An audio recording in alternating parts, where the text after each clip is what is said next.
Assalamualaikum warahmatullahi wabarakatuh. Baik lagi di channel YouTube saya. Saya di sini akan membahas seputar edukasi, yaitu melanjutkan pembahasan saya tentang pengauditan, yaitu tentang bab 5 kertas kerja audit.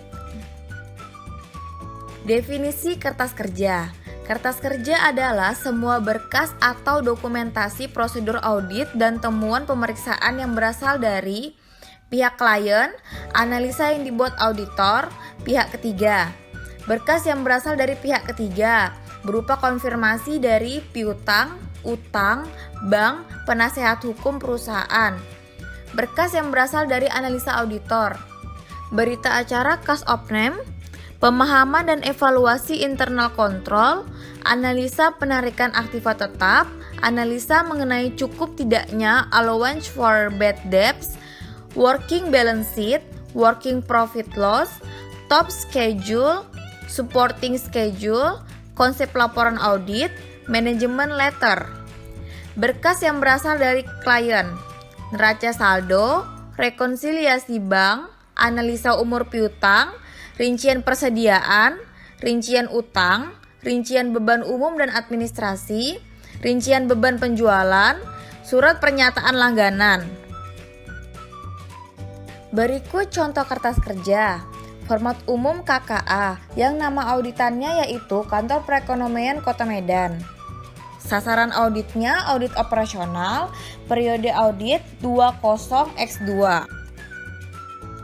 Tujuan pembuatan kertas kerja dibagi menjadi 4, yaitu yang pertama mendukung pendapat auditor atas laporan keuangan auditan, yang kedua menguatkan simpulan-simpulan auditor dan kompetensi auditnya, yang ketiga mengkoordinasi dan mengorganisasi semua tahap audit, dan yang terakhir memberikan pedoman dalam audit berikutnya. Pembuatan kertas kerja. Pembuatan heading yang berisi nama klien dan judul untuk mengidentifikasikan isi kertas kerja serta tanggal neraca periode audit. Nomor indeks yang dimaksud untuk memudahkan identifikasi dan referensi silang atas kertas kerja.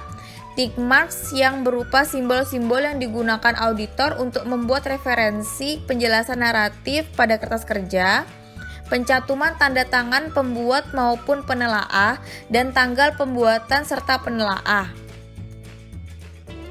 Audit tick marks.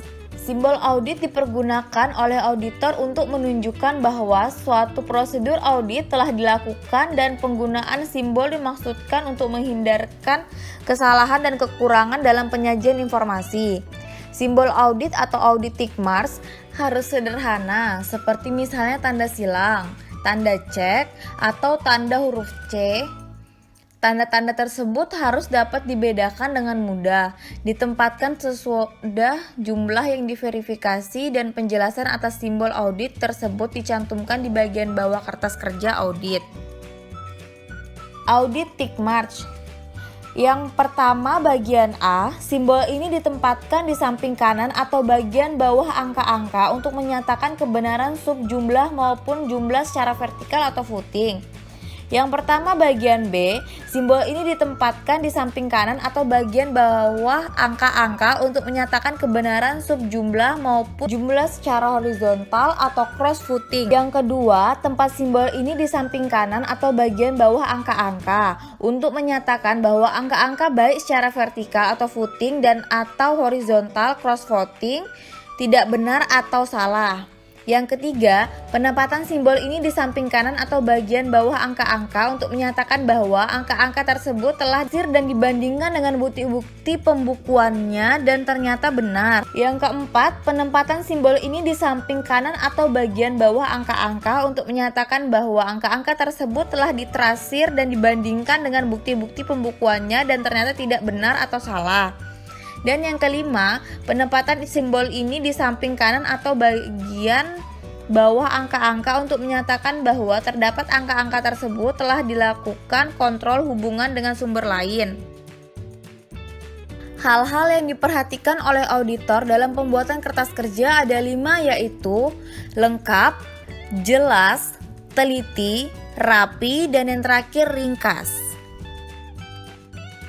Isi kertas kerja. Menurut SA Seksi 339 Kertas Kerja paragraf 5, kertas kerja harus cukup memperlihatkan bahwa catatan akuntansi cocok dengan laporan keuangan atau informasi lain yang dilaporkan serta standar auditing yang ditetapkan telah dilaksanakan oleh auditor. Kertas kerja harus berisi dokumentasi yang memperlihatkan telah dilaksanakannya standar pekerjaan lapangan pertama, kedua, dan ketiga. Susunan kertas kerja. Yang pertama, draft laporan audit. Yang kedua, laporan keuangan auditan. Yang ketiga, ringkasan informasi bagi reviewer. Yang keempat, program audit. Yang kelima, laporan keuangan atau lembar kerja yang dibuat oleh klien. Yang keenam, ringkasan jurnal adjustment. Yang ketujuh, working trial balance. Yang kedelapan, schedule utama. Yang kesembilan, schedule pendukung. Tipe kertas kerja. Ada 6, yaitu program audit, working trial balance, ringkasan jurnal penyesuaian dan pengklasifikasian kembali, daftar pendukung, daftar utama, memorandum audit dan dokumentasi informasi pendukung. Kepemilikan kertas kerja dan kerahasiaan informasi dalam kertas kerja. SA Seksi 339 Kertas Kerja paragraf 6 mengatur bahwa kertas kerja adalah milik KAP, bukan milik klien atau milik pribadi auditor. Namun, hak kepemilikan kertas kerja oleh KAP diatur dalam aturan etika kompartemen akuntan publik yang berlaku.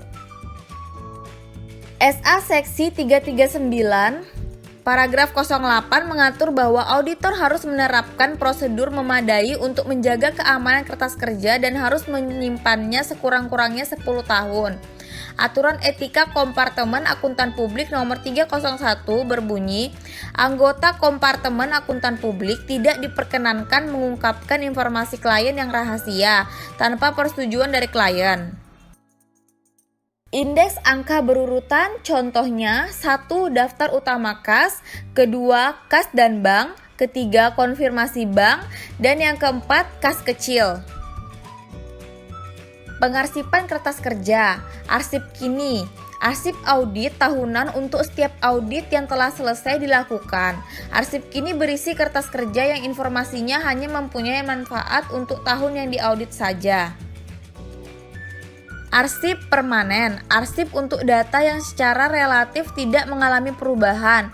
Arsip permanen berisi informasi, kopi anggaran dasar dan anggaran rumah tangga klien, badan organisasi dan luas wewenang serta tanggung jawab para manajer, pedoman akun, pedoman prosedur dan data lain yang berhubungan dengan pengendalian intern, kopi surat perjanjian yang penting yang mempunyai masa berlaku jangka panjang, tata letak pabrik, proses produksi, dan produk pokok perusahaan, kopi notulen rapat direksi pemegang saham dan komite-komite yang dibentuk klien.